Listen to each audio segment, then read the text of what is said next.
नमस्कार, मैं दीपक विशाल और आप देख रहे हैं द बिग न्यूज 9। चूंकि बिहार में चुनाव समाप्त हो चुका है और जैसे ही चुनाव समाप्त हुआ एक तरह से एग्जिट पोल की बाढ़ सी आ गई है। और उसी कड़ी में चूंकि एग्जिट पोल तमाम तरह के लोग कर रहे हैं, अपने अपने स्तर से कर रहे हैं, अपने अपने स्तर से बता रहे हैं, तमाम एजेंसियां बता रही है, तमाम न्यूज चैनल्स बता रहे हैं। लेकिन उसी कड़ी में बिग न्यूज 9 भी एक सर्वे करके अपना रिपोर्ट जारी की और जिसमें यह बताया गया कि एनडीए सरकार बनाती दिख रही है और एनडीए को 120 से 130 सीट मिलने की उम्मीद जताई है। दूसरे अगर महागठबंधन की बात करें तो महागठबंधन को 110 से 120 सीट आ सकती है, ऐसा हम लोगों ने दिखाया। साथ ही साथ अन्य के खाते में 5 सीटें जाने की संभावनाएं हैं। लेकिन अभी चूंकि हम लोग सिर्फ ये आंकड़ा है, इसमें फैक्ट कितना है वो तो देखने की बात है। चूंकि हम लोग पूरे बिहार में हमारी टीम विजिट करने के बाद जो लोगों से फीडबैक मिला, जो हमने देखा, जिस तरह के माहौल हमने लोगों के नब्ज को टटोला, उसके आधार पर ये चीजें दिखाई गई हैं। हालांकि इसमें चीजें बदल सकती हैं, लेकिन अब चूंकि जरूरत है जिलावार तरीके से समझने की, तब जाकर के ये फिगर जो है वो साफ होगा कि कैसे कितने सीट पर किसको क्या मिल रहा है, किस जिले में किसको कितनी सीटें मिल रही हैं। तो उसी को लेकर के तब जाकर के ये चीजें जो है वो साफ तौर से क्लियर होगी कि कौन से सीट पर कितने लोग जीत रहे हैं। तो आज हम चर्चा करेंगे, सबसे बड़ी बात है रोहतास जिले से। रोहतास जिला एक तरह से ऐतिहासिक माना जाता है और रोहतास जिला पूरी तरह से इस बार अलग मोड में दिख रहा है, क्योंकि पिछली बार अगर 2020 की बात करें तो 2020 में रोहतास जिला में सातों के सातों सीट जो था वो आरजेडी के खेत में, माने महागठबंधन के खेत में था। लेकिन इस बार समीकरण बदला है और क्या समीकरण बन रहा है उस पर हम आपको सीट बाय सीट बताएंगे। तो चलिए शुरू करते हैं, क्योंकि चूंकि तमाम एग्जिट पोल्स जो होते हैं वो एक तरह का सर्वे होता है, ये 100% एक्यूरेट नहीं होता है। जो जिस तरह से ऑब्जर्व करता है, जैसे चीजों को देखता है, उसी अनुसार वो अपना ओपिनियन देता है। तो उसी आधार पर बिग न्यूज 9, अब चूंकि मैं खुद तब इन विधानसभा क्षेत्रों में विजिट किया हूं, लोगों से मिला हूं, प्रत्याशियों से मिला हूं, उसके आधार पर हम इसका आकलन कर रहे हैं कि हमारी टीम जो आकलन करके दी है, निकाली है चीजें, वो मैं आपको बता रहा हूं। तो सबसे पहले हम बात करेंगे रोहतास जिले की, और रोहतास जिला में सबसे पहला सीट होगा सासाराम जी। चूंकि सासाराम सीट पिछली बार भी काफी चर्चा में रहा था और इस बार तो और ज्यादा चर्चा में हो गया है। और इस बार चर्चा में इसलिए है क्योंकि उपेंद्र कुशवाहा की शाख यहां से लगी हुई है, क्योंकि उपेंद्र कुशवाहा की पत्नी यहां से चुनाव लड़ रही है। उसके बाद अगर हम बात करें कि पिछली बार जो आरजेडी के विधायक थे उनका टिकट काट दिया गया और उनके जगह पर दूसरा कैंडिडेट चुनावी मैदान में आया, सत्येंद्र शाह। तीसरा प्रत्याशी जो बड़े प्रत्याशियों में गिने जाते हैं उसमें से एक अशोक कुमार है, डॉक्टर अशोक कुमार, ये भी बहुजन से ताल ठोक रहे हैं। इसके अलावा जनसुराज के प्रत्याशी हैं विनय सिंह। उसके अलावा बात करें तो निर्दलीय प्रत्याशी जो मौजूदा में अभी उनके परिवार के लोग मेयर हैं और डब्लू भैया कहते हैं, विवेक कुमार उर्फ डब्लू भैया, तो ये भी है। चूंकि देखिए, समझने की जरूरत यह है कि ये जो सीट है यहां पर जातीय समीकरण काफी हावी रहता है। और एक बात समझ लीजिए कि इस बार बिहार विधानसभा चुनाव में चाहे कितने भी लोग कुछ भी कह ले, कुछ भी बोले, लेकिन मैं आपको दावे के साथ कह सकता हूं कि इस बार जो वोटिंग हुआ है वो सिर्फ और सिर्फ जाति पर वोट हुआ है। बिहार में विकास को कोई मुद्दा नहीं रहा। इस बार विकास का मुद्दा धराशायी हो गया और सबसे ज्यादा जो वोटिंग हुई है वो जाति पर वोटिंग हुई है। और ये जातीय फैक्टर ही है जो इस बार समीकरण बना रहा है अलग तरह का। आपको बता दें कि रोहतास जिला की सासाराम सीट पर कुशवाहा का दबदबा रहा है। यहाँ से लगातार कुशवाहा विधायक बनते आए हैं, चाहे वो बीजेपी के खेमे से हों या फिर आरजेडी के खेमे से हों। लेकिन इस बार ये सीट एनडीए समर्थित जो प्रत्याशी है स्नेहलता कुशवाहा, उपेंद्र कुशवाहा की पत्नी है, तो उनके हिस्से में आई है और वो चुनाव लड़ रही हैं। उपेंद्र कुशवाहा काफी रणनीति बना करके यहाँ से वो सीट के लिए अपने जो उनके घटक दल है उनको मनवाया, क्योंकि यहाँ से कुशवाहा की वोटिंग होती है और एनडीए का परंपरागत सीट रहा है, लंबे समय से एनडीए यहाँ से जीतती भी रही है। तो उसको देखते हुए ये सीट उपेंद्र कुशवाहा ने अपने खेमे में किया। पिछली बार एनडीए हार गई थी, इस बार नया प्रयोग किया गया है। तो इस सीट की अगर हम बात करें तो सबसे ज्यादा अभी जो ताकतवर दिख रहा है ये सीट स्नेहलता कुशवाहा के हक में दिख रहा है, क्योंकि आरजेडी के सतेंद्र शाह की छवि जो है वो साफ सुथरी नहीं है, आपराधिक छवि है। और आखिरी वक्त में जो लोग, जो कुशवाहा वर्ग के लोग या जो मुस्लिम कह ले, मुस्लिम भी कहीं ना कहीं इस बार स्नेहलता कुशवाहा को वोट दिया। क्योंकि अगर हम बात करें जो सतेंद्र शाह की स्वजातीय है, जो ये बनिया समाज है, जो गुप्ता समाज, जो तेली समाज है, वो तेली समाज से आते हैं, वहाँ गुप्ता समाज की 33 से 35 हजार वोट के आसपास है और ये रहा है। लेकिन वहां से 3 कैंडिडेट गुप्ता में चुनाव लड़ रहे हैं। एक निर्दलीय अर्चना गुप्ता है, एक और बीजेपी के ही कार्यकर्ता थे, वो भी निर्दलीय चुनाव लड़ रहे हैं, और एक सतेंद्र शाह चुनाव लड़ रहे हैं। लेकिन एक बात और ध्यान देने की है, जो गुप्ता बनिया का वोट है वो बीजेपी का कैडर वोटर भी है। तो सतेंद्र शाह की एक तो छवि भी अच्छी नहीं है, लोगों में काफी इसको लेकर के, चूंकि उनको नॉमिनेशन के दिन गिरफ्तार भी किया गया, बाहर भी आए, तो इस तरह की चीजें भी भ्रमित की। दूसरा और सबसे बड़ा जो मुद्दा है, सबसे बड़ा फैक्टर है वहां स्नेहलता कुशवाहा का निकलने का, वो ये है कि चूंकि वहां कुशवाहा में भी 3 कैंडिडेट है। एक जो डॉक्टर अशोक, वो भी कुशवाहा जाति से आते हैं, बहुजन समाज पार्टी से वो चुनाव लड़ रहे हैं, बीएसपी से। और एक और जो मौजूदा मेयर के रिश्तेदार हैं विवेक कुमार उर्फ डब्लू भैया, ये भी कुशवाहा जाति से, ये भी दमखम दिखा रहे हैं। वहां पर दबदबा अच्छा है, वहां के लोकल पकड़ अच्छी है।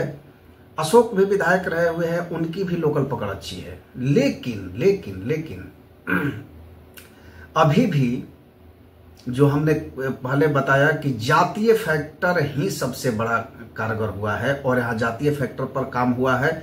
और रातों रात सारे कुशवाहा में जो कुशवाहा जाति के लोग हैं उनमें गोलाबंदी शुरू हुई। चुनाव प्रचार थमते ही ये गोलाबंदी शुरू हो गई, मीटिंग शुरू हो गई, और लोग एक ही सुर में बोले कि उपेंद्र कुशवाहा कुशवाहा के नेता हैं, इनकी वाइफ को जिताना जरूरी है। क्योंकि अशोक विधायक रह चुके हैं, उनके कामों को लोगों ने देखा है। तो इस आधार पर वहां पर वोटिंग हुई है, और इस बार वहां से स्नेहलता कुशवाहा की चांसेस ज्यादा बन रही है कि वो निकल जाएंगे। और सतेंद्र शाह हमने बताया कि किस वजह से वो ड्रॉबैक में चले गए, तो ये एक रीजन यहाँ पर है। दूसरे सीट की अगर हम बात करें तो दूसरा सीट हम चर्चा करते हैं दिनारा की। ये भी सीट काफी चर्चा में रही है। इससे पहले 2020 के चुनाव में जय कुमार सिंह चुनाव हार गए थे वहां से। इस बार जेडीयू के नेता हैं, मंत्री भी रहे हैं, इस बार उनकी सीटें छीन गई हैं, निर्दलीय चुनाव लड़ रहे हैं। दूसरी तरफ अगर हम बात करें तो वहां से जो दिनारा विधानसभा क्षेत्र है वहां से एक कैंडिडेट उपेंद्र कुशवाहा के हैं, आलोक सिंह, जो कि राजपूत समाज से आते हैं, और जय कुमार सिंह भी राजपूत समाज से ही आते हैं। आपको हम बता दें कि जय कुमार सिंह भी जो हैं वो राजपूत समाज से आते हैं। तो इसमें बहुत ज्यादा देखने को मिल रही है। और एक और फैक्टर यहाँ पे काम करता है कि चूंकि ये भी जो क्षेत्र है, दिनारा क्षेत्र है, वो कुशवाहा, राजपूत, यादव, मुसलमान, ऐसे सिलसिलेवार तरीके से ये जो चीजें हैं ये वहां पर दिख रही हैं। तो चूंकि दिनारा से जो आलोक सिंह हैं वो आरएलएम के हैं, एनडीए समर्थित हैं, राजपूत जाति से हैं। दूसरा शशि शंकर कुमार यानी राजेश यादव, ये आरजेडी के कैंडिडेट हैं वहां से। पिछली बार वहाँ के जो विधायक रहे हैं वो भी आरजेडी से रहे हैं, मंडल जी, लेकिन इस बार उनको टिकट नहीं दिया गया और इस बार राजेश यादव को टिकट दिया गया। और ये 3 फैक्टर्स जो हैं वो दिनारा में काम कर रहे हैं। एक जो राजेश यादव आरजेडी से, दूसरा जो एनडीए समर्थित आरएलएम के जो कैंडिडेट है आलोक कुमार सिंह, और तीसरा जो है वो जय कुमार सिंह। तो जय कुमार सिंह चूंकि आरजेडी के बड़े नेता रहे हुए हैं, माफ कीजिएगा जेडीयू के नेता रहे हुए हैं, मंत्री भी रहे हैं, उनकी अपनी भी वोट बैंक है, राजपूतों में अच्छी पकड़ है। लेकिन यहां पर भी अगर हम बात करें तो आलोक सिंह जीत रहे हैं, क्योंकि कुशवाहा का पूरा वोट आलोक सिंह के खेमा में है। राजपूत जो कंफ्यूज्ड थे, जब तक जेडीयू के तरफ से लेटर जारी नहीं किया गया कि जय कुमार सिंह को पार्टी से निष्कासित कर दिया गया है, तब तक जय कुमार सिंह ये प्रचारित करते आए थे कि हमको वोट दिया जाए, हम नीतीश को मजबूत करेंगे, और नीतीश को गलत लोगों ने घेर लिया है, पार्टी कमजोर की जा रही है। तो ये नैरेटिव चल रहा था। लेकिन आखिरी के वक्त में जो राजपूत समाज है वो भी ये देखना शुरू कर दिया, क्योंकि राजपूत तो एनडीए के पक्ष में वोट करती ही है, तो राजपूत समाज जो है वो एकजुट हो गए और उनका भी यही मानना था कि आलोक सिंह भले ही नए चेहरे हैं लेकिन है तो राजपूत जाति से, और उपेंद्र कुशवाहा भी कहीं ना कहीं वहां पर मजबूत दिख रहे थे, क्योंकि एनडीए से ताल्लुकात रखते, एनडीए एक घटक दल है, तो उनके नाम पर कुशवाहा ने वोट किया और राजपूत जाति के वोट ने यहाँ पर आलोक सिंह को एक विनिंग फैक्टर बना दिया है। कुछ वोट जो पासवान और बैकवर्ड का है वो भी वोट चिराग पासवान के वजह से इनके खेमे में आया, क्योंकि आलोक सिंह के समर्थन में पवन सिंह खुद गए थे, वहां रोड शो किया, उन्होंने प्रचार प्रसार किया, तो राजपूत जातियों में एकजुटता बनी और यहाँ आलोक सिंह मजबूत हो गए। तो ये हुआ दिनारा का फैक्टर। तीसरा अगर हम बात करें तो तीसरा हम चलते हैं नोखा की ओर, क्योंकि तीसरा जो नोखा विधानसभा क्षेत्र जो है वो भी काफी चर्चा का विषय बना हुआ है, क्योंकि नोखा में भी बहुत सारी बातें कही जा रही है। यहाँ से अनीता देवी जो आरजेडी की कैंडिडेट है, इनसे पहले भी वो चुनाव जीत चुकी है, और नोखा में ये फैक्टर काम करेगा, क्योंकि वहाँ पर कहीं ना कहीं जो अनीता देवी है वो पूरी तरह से आगे निकलती दिख रही है, क्योंकि नोखा का जो राजनीति है वो थोड़ा सा जातीय बेस्ड है, और यहाँ से अनीता देवी नागेंद्र चंद्रवंशी पर भारी पड़ेंगी। तो यहाँ से एनडीए को अपना सीट लूज करना पड़ेगा। यहाँ से महागठबंधन यानी कि आरजेडी चुनाव जीत रही है, और विनिंग फैक्टर भी यहाँ पर जातीय समीकरण है, क्योंकि नोनिया जाति का वोट बैंक जो है वो नोखा में बहुत ज्यादा है। नोखा ही एक ऐसा विधानसभा क्षेत्र है जहाँ पे नोनिया जाति का वोट ज्यादा है, और अनीता देवी नोनिया समाज से आती हैं, और यहाँ पर नोनिया समाज इनके प्रति पूरी तरह से डिवोटेड है। तो ये फैक्टर वहाँ काम करेगा और अनीता देवी यहाँ से जीत रही हैं। अब 3 सीट का हमने आकलन किया। चौथा सीट अगर हम बात करें तो चौथा सीट है काराकाट, जो काफी चर्चा में रहा है, और काराकाट का जो सीट है ये भी काफी पहले से ही पेचीदा लड़ाई यहाँ पर दिख रही थी, जिसमें अरुण सिंह हैं जो कि सीपीआई एमएल के पहले भी विधायक रह चुके हैं, और यहाँ से जेडीयू के जो हैं वो महाबली सिंह है, महाबली सिंह भी विधायक रह चुके हैं। तो ये दोनों का जो अपना अपना, चूंकि देखिए काराकाट क्षेत्र जो है वो पूरी तरह से सीपीआई का गढ़ मानी जाती है, और यहाँ से अरुण कुमार सिंह लंबे समय से जीतते आए हैं, महाबली सिंह भी यहाँ से चुनाव जीतते आए हैं। तो चूंकि इन दोनों का ये भूमि रहा है, और यहाँ पर सबसे बड़ा फैक्टर जो काम कर रहा है, चूंकि ये सीपीआई के गढ़ होने के वजह से यहाँ पर अरुण कुमार सिंह का पलड़ा भारी चल रहा है, और यहाँ से अरुण कुमार सिंह निकल सकते हैं, क्योंकि सीपीआई का ये गढ़ रहा है, और सीपीआई एमएल पूरी तरह से यहाँ पे हावी है। पांचवा अगर सीट की बात करें करगहर, करगहर भी काफी पेचीदा सीट है। यहाँ से भी चूंकि करगहर सीट पर अगर हम बात करें तो करगहर में वशिष्ठ सिंह हैं जो जेडीयू के उम्मीदवार हैं। दूसरे तरफ अगर हम बात करें तो वहाँ संतोष मिश्रा है जो कि सिटिंग विधायक है, कांग्रेस के प्रत्याशी हैं। तीसरा रितेश पांडे जो जनसुराज के प्रत्याशी हैं। और चौथा यहाँ पर उदय सिंह है जो कि रामधनी सिंह के बेटे हैं। रामधनी सिंह करगहर क्षेत्र से विधायक बनते आए हैं, उनके बाद वशिष्ठ फिर आए। और हालांकि पिछली बार वशिष्ठ की हार इस वजह से ही हुई थी क्योंकि वहां उदय सिंह जो हैं वो कुर्मी जाति का वोट काटने में सफल हो गए थे। ये त्रिकोणीय श्रृंखला, यहाँ पर जो त्रिकोणीय एंगल जो बनता है वो बनना शुरू हो गया है। लेकिन इस बार का समीकरण थोड़ा बदल गया है। पिछली बार भी यहाँ पर जो संतोष मिश्रा जीते हैं तो वो इसलिए जीते हैं क्योंकि उदय सिंह वशिष्ठ सिंह का वोट काट लिए थे, जो कुर्मी वोट है। चूंकि करगहर क्षेत्र की अगर हम बात करें तो कुर्मी बहुल क्षेत्र है, यहाँ पर कुर्मी के वोट ही जीत हार तय करती है। लेकिन कुर्मी समाज का वोट जब बटा उदय सिंह में, चूंकि रामधनी सिंह लंबे समय से रहे हैं तो उनके साथ भी एक धड़ा कुर्मी का जुटा हुआ था। दूसरा धड़ा जो वशिष्ठ के साथ है, नए चेहरे वशिष्ठ सिंह के साथ जुड़ा रहा। और जब वोट का बंटवारा हुआ तो उसमें संतोष मिश्रा जीत गए। लेकिन इस बार संतोष मिश्रा के लिए भी संकट है क्योंकि रितेश पांडे जो ब्राह्मण वोट है उसको नुकसान पहुंचा रहे हैं। और चूंकि जनसुराज की अस्तित्व की लड़ाई है क्योंकि करगहर विधानसभा क्षेत्र से ही प्रशांत किशोर जो जनसुराज के संस्थापक हैं, संयोजक हैं, उनका घर भी आता है। तो ऐसे में वो भी ताकत झोंक दिए हैं। लेकिन यहाँ पर जो देखा जा रहा है कि यहाँ भी आखिरी वक्त में जो लोग हैं वो बदल गए, एकजुट हुए और जो टोटली वोट जो गई है वो वशिष्ठ सिंह के खेमे में नीतीश कुमार के लिए वोट गई है।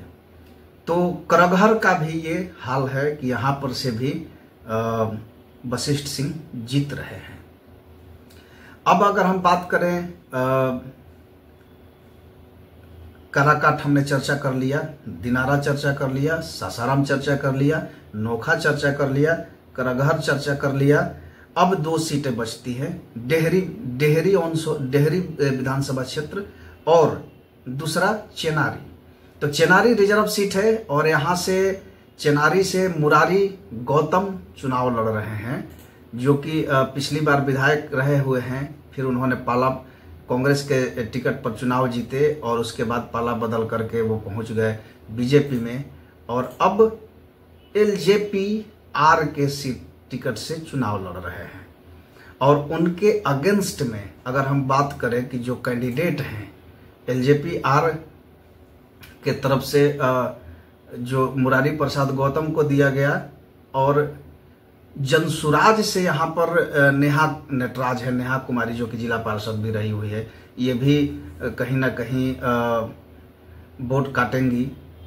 और उसके बाद जो लड़ाई है वो सबसे बड़ी लड़ाई आ रही है मुरारी प्रसाद गौतम और कांग्रेस के यहाँ से जो प्रत्याशी है उनके बीच में। और कांग्रेस चूंकि यहाँ पे काफी दमखम दिखा चुकी है और यहाँ का जो मंगल राम है वो कांग्रेस के प्रत्याशी हैं और कांग्रेस की यह परंपरागत सीट रही हुई है। यहाँ से कांग्रेस पिछली बार भी जीती थी और इस बार मंगल राम और मुरारी प्रसाद गौतम के बीच में लड़ाई है। और ये देखा जा रहा है कि इस बार यहाँ से मंगल राम जीत जाएंगे क्योंकि कांग्रेस की विनिंग सीट रही हुई है। बाद में भले ही मुरारी प्रसाद वहाँ से पाला बदल करके और बीजेपी में आ गए, लेकिन सीट अभी भी मंगल राम के हाथ में ही आके अटकी हुई है क्योंकि मंगल राम यहाँ से जीतने की उनकी संभावनाएं बहुत ज़्यादा है। यहाँ भी कास्ट फैक्टर काम कर रहा है और साथ ही साथ कांग्रेस की जो ताकत है, पूरी ताकत इस चेनारी सीट पर लगी हुई है। तो ये भी कहीं ना कहीं चीज़ें क्लियर हो गई है कि यहाँ से भी निकलने की उम्मीद है। और अगर हम बात करते हैं डेहरी की, तो डेहरी पर तो हमने चर्चा किया ही कि यहाँ पर जो राजद के प्रत्याशी हैं गुड्डू कुमार चंद्रवंशी, तो इनकी यहाँ पर जो दूसरा जो एलजेपीआर के कैंडिडेट हैं राजीव रंजन सिंह, तो राजीव रंजन सिंह यहाँ से कमजोर पड़ रहे हैं और यहाँ से गुड्डू कुमार चंद्रवंशी की जीतने की संभावनाएं काफी है। तो ये कुल मिलाकर के ये रोहतास जिला का ये पूरा फीडबैक है। अब अगली बार हम दूसरे विधानसभा क्षेत्र पर भोजपुर पर चर्चा करेंगे। और फिलहाल चूंकि जिस तरह के समीकरण बन रही है और जिस तरह की हमारी टीम ने एनालिसिस किया, हमने खुद फील्ड में जाकर के लोगों से मिला, प्रत्याशियों से मिला, गांव-गांव घूमे, अलग अलग लोगों से हमने चर्चा की, अलग अलग समाज में चर्चा की, उसके बिहार पर ही बनाया हुआ एनालिसिस है। और बाकी आप कमेंट बॉक्स में जरूर बताइए कि आपके क्षेत्र से कौन विधायक की जीतने की संभावनाएं हैं। तो ऐसे तमाम खबरों को हम लेकर के आते रहेंगे और अगली बार हम चर्चा करेंगे भोजपुर जिला की कि भोजपुर जिला की क्या सिचुएशन है। तो आप देखते रहिए और ज्यादा से ज्यादा लोगों में शेयर कीजिए। धन्यवाद।